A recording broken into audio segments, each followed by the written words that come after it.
Hi hello അസ്സലാമു അലൈക്കും. അപ്പോൾ ഞാനിന്ന് വന്നിരിക്കുന്നത് ഓർഗൻസ ക്ലോത്ത് വെച്ചിട്ട് ഒരു അടിപൊളി ഒരു ഫ്രോക്കിൻ്റെ ഡിസൈനായിട്ടാണ് കേട്ടോ. അപ്പോൾ അതിൻ്റെ കട്ടിങ്ങും സ്റ്റിച്ചിങ് എങ്ങനെയാണെന്ന് നോക്കാം. എൻ്റെ മോൾക്ക് വേണ്ടിയാണ് തയ്ക്കുന്നത്. അപ്പോൾ അവളുടെ അളവിനാണ് ഞാൻ ഇവിടെ കാണിക്കുന്നത് കേട്ടോ. അപ്പോൾ ഒരു 6 ഇഞ്ചാണ് ഞാൻ ഷോൾഡർ എടുത്തിട്ടുള്ളത്. ഒരു 6 ഇഞ്ച് ആം ഹോൾ ലെങ്ത്ത് ഞാൻ എടുത്തിട്ടുണ്ട്. ഇനി നമുക്ക് ചെസ്റ്റിൻ്റെ അളവ് നോക്കാം. 8 ഇഞ്ചാണ് അവൾക്ക് ചെസ്റ്റിൻ്റെ അളവ് വരുന്നത്. 32 ഇഞ്ചിൻ്റെ 4ആയിട്ട് ഭാഗിക്കുമ്പോൾ 8 ഇഞ്ച്, അതിൻ്റെ കൂടെ 2 ഇഞ്ച് കൂട്ടുക. പിന്നെ നമുക്ക് നമ്മുടെ ഷേപ്പ് യോക്കിൻ്റെ ഇറക്കം 13.5 ഇഞ്ചാണ്. 12.5 ഇഞ്ച് മതി. അപ്പോൾ ഞാൻ 13.5 ഇഞ്ച് എടുത്തിട്ടുണ്ട്. അപ്പോൾ ഇനി നമുക്ക് അവളുടെ ഷേപ്പും കൂടി ഇവിടെ അടയാളപ്പെടുത്തി കൊടുക്കാം. ഇനി നമുക്ക് ആം ഹോൾ വരയ്ക്കാം. പിന്നെ നമുക്കിതിനൊന്ന് കട്ട് ചെയ്തെടുക്കാം കേട്ടോ. അപ്പം ഞാൻ ഇതിനെ കട്ട് ചെയ്തെടുത്തിട്ടുണ്ട്. ഇനി നമുക്കിത് ഇവിടെ ഒരു ഇഞ്ച് ഇങ്ങനെ മുകളിലേക്ക് ഷേപ്പ് ചെയ്ത് വരച്ചെടുക്കാം. ബാലൻസ് ഉള്ള ഭാഗമൊക്കെ നമുക്ക് കട്ട് ചെയ്തെടുക്കാം. അപ്പോൾ നമ്മൾ യോക്ക് ഭാഗം കട്ട് ചെയ്തിട്ടുണ്ട്. ഇനി നമുക്ക് സ്കേർട്ട് ഭാഗം കട്ട് ചെയ്യാം. അതിനുവേണ്ടി ഞാനിതാ അംബർലയുടെ നമ്മൾ സ്കേർട്ടൊക്കെ വെട്ടും പോലെ തന്നെ മടക്കിയിട്ടിട്ടുണ്ട്. ഇനി നമുക്ക് നമ്മുടെ യോക്ക് ഭാഗം ഇതുപോലെ വച്ചിട്ട് കറക്റ്റ് അതിൻ്റെ മുകളിലൂടെ ഇതുപോലെ ഒന്ന് അടയാളപ്പെടുത്തി കൊടുക്കാം.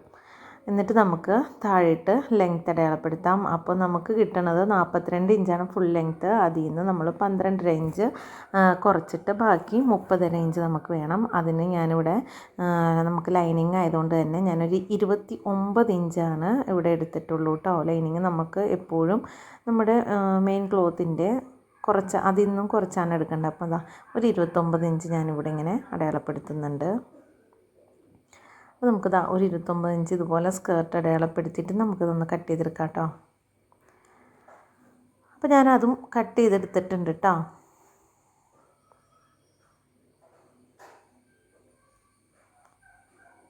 സ്കേർട്ട് ഭാഗത്തിൻ്റെ ലൈനിങ്ങും പിന്നെ നമ്മുടെ ലൈനിങ് യോക്കും ഞാൻ കട്ട് ചെയ്തെടുത്തിട്ടുണ്ട്. ഇനി നമുക്ക് മെയിൻ ക്ലോത്ത് എങ്ങനെ കട്ട് ചെയ്തെടുക്കാൻ നോക്കാം കേട്ടോ.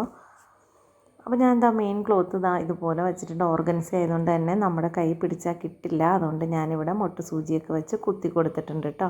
അപ്പോൾ അത് അനങ്ങാതിരുന്നോളൂ. ഇനി നമുക്ക് നമ്മുടെ യോക്ക് ഭാഗം ലൈനിങ് ഇതുപോലെ വെച്ചിട്ട് ഇതിനെ കട്ട് ചെയ്തെടുക്കാം.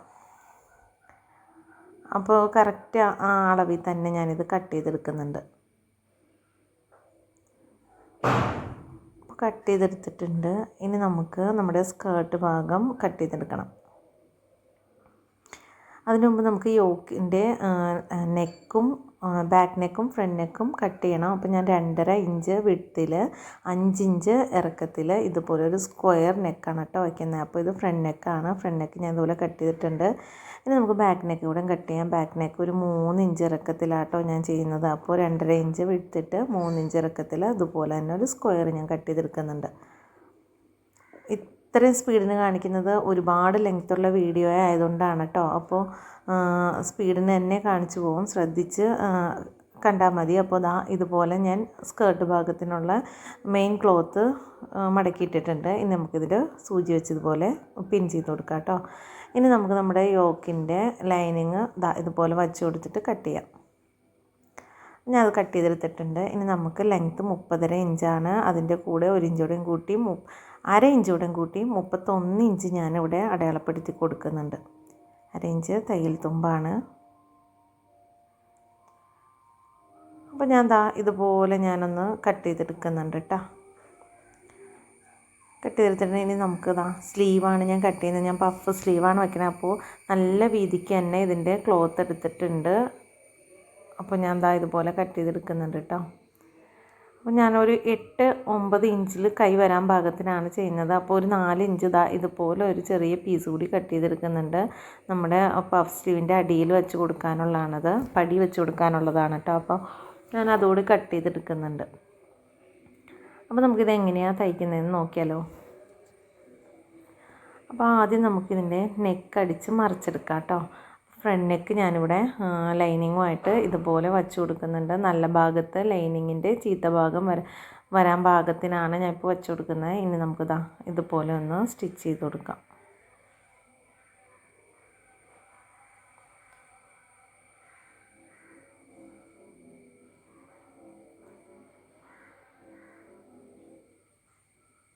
അപ്പോൾ ഞാൻ നെക്ക് ഇതുപോലെ സ്റ്റിച്ച് ചെയ്യുന്നുണ്ട്. അപ്പോൾ നമുക്ക് സ്ക്വയർ ഭാഗത്ത് കറക്റ്റ് ആ കോൺ ഷേപ്പിൽ വരുന്ന ഭാഗത്തൊക്കെ ഷാർപ്പാക്കി അവിടെ നമ്മൾ സൂചി നിർത്തി കൊടുക്കണം. ഇനി നമുക്കിതാ ഇതുപോലെ ഇത് സെൻറ്ററാക്കി ഒന്ന് ഫോൾഡ് ചെയ്തിട്ട് നമ്മുടെ കൈക്കുഴി ഒന്ന് ഇറക്കി വെട്ടി കൊടുക്കാം കേട്ടോ. ഇതുപോലെ ഒന്ന് ഇറക്കി വെട്ടി കൊടുക്കുന്നുണ്ട്. ഇനി നമുക്ക് നമ്മുടെ നെക്ക് കട്ട് ചെയ്തെടുക്കാം. അപ്പോൾ ഈ നല്ല ക്ലോത്തിൻ്റെ നല്ല ഭാഗം ഇങ്ങനെ വെച്ചിട്ട് നമുക്കിതൊന്ന് കട്ട് ചെയ്തെടുക്കാം. ഇനി നമുക്കിതിൽ ചെറിയ ചെറിയ നോട്ട്സ് ഇട്ടെടുക്കാം കേട്ടോ. ഇതുണ്ടോ നമ്മുടെ കോൺ വരുന്ന ഭാഗത്തൊക്കെ ഷാർപ്പായിട്ട് തന്നെ വെട്ടിക്കൊടുക്കുക. സ്റ്റിച്ചിൽ തട്ടാതെ ശ്രദ്ധിക്കുക. ഇനി ഇതിനെ ഒന്ന് പതിച്ചടിച്ച് കൊടുക്കാം.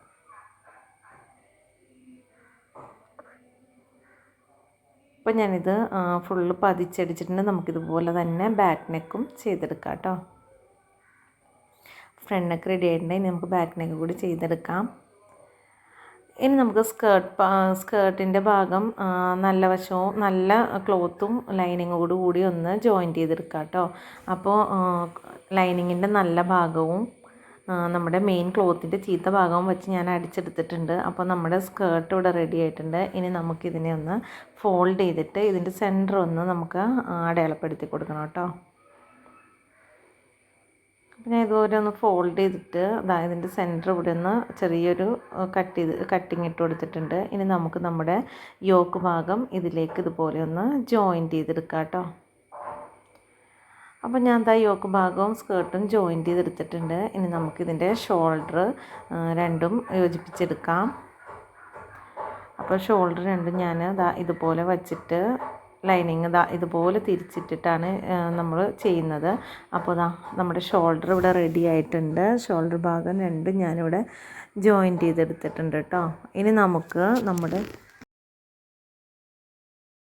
അപ്പോൾ ഇനി ഇതിലേക്ക് നമുക്ക് സ്ലീവ് ജോയിൻറ്റ് ചെയ്ത് കൊടുക്കാം. അപ്പോൾ പഫ് സ്ലീവിനാണ് ഞാൻ കട്ട് ചെയ്തിട്ടുള്ളത്. ഇനി നമുക്കതൊന്ന് ചെയ്തെടുക്കാം. അപ്പോൾ സ്ലീവിൻ്റെ അടിഭാഗത്ത് ഇതുപോലെ ഫ്രിൽസ് ഇട്ട് കൊടുക്കുക. ആം ഹോളായിട്ട് ജോയിൻറ്റ് ചെയ്യുമ്പോൾ മുകൾ ഭാഗത്ത് നമുക്ക് ഫ്രിൽസ് ഇട്ട് കൊടുക്കാം. ഇനി ഈ ഫ്രിൽസ് ഇട്ട് കൊടുത്തതിന് ശേഷം ഇതിൻ്റെ ഇടയിൽ നമുക്ക് പടി വെച്ച് കൊടുക്കാം കേട്ടോ. അപ്പോൾ ഞാൻ ആ വീഡിയോ എടുത്തിട്ടില്ല. വീഡിയോ അല്ലെങ്കിൽ തന്നെ നല്ല ലെങ്തി ആയതുകൊണ്ട് തന്നെ. അപ്പോൾ നിങ്ങളിതുപോലെ ചെയ്യുക. ഇനി നമുക്കിതിനെ ഷേപ്പ് അടിക്കാം. നമ്മുടെ ഫ്രോക്ക് ഇവിടെ റെഡി ആയിട്ടുണ്ട്. ഇതാണ് ഫൈനൽ ലുക്ക്. എല്ലാവർക്കും ഇഷ്ടപ്പെട്ടു എന്ന് വിചാരിക്കുന്നു. ഇഷ്ടപ്പെട്ടാൽ ലൈക്ക് ചെയ്യാനും ഷെയർ ചെയ്യാനും കമൻറ്റ് ചെയ്യാനും ചാനൽ ഇതുവരെ സബ്സ്ക്രൈബ് ചെയ്യാതെയാണ് കാണണമെങ്കിൽ സബ്സ്ക്രൈബ് ചെയ്യാനും മറക്കരുത് കേട്ടോ. അപ്പോൾ ഇഷ്ടപ്പെട്ടില്ലെങ്കിൽ ഡിസ്ലൈക്ക് ചെയ്യാനും സംശയങ്ങളുണ്ടെങ്കിൽ കമൻറ്റ് ചെയ്യാനും മറക്കണ്ട കേട്ടോ. Thanks for watching.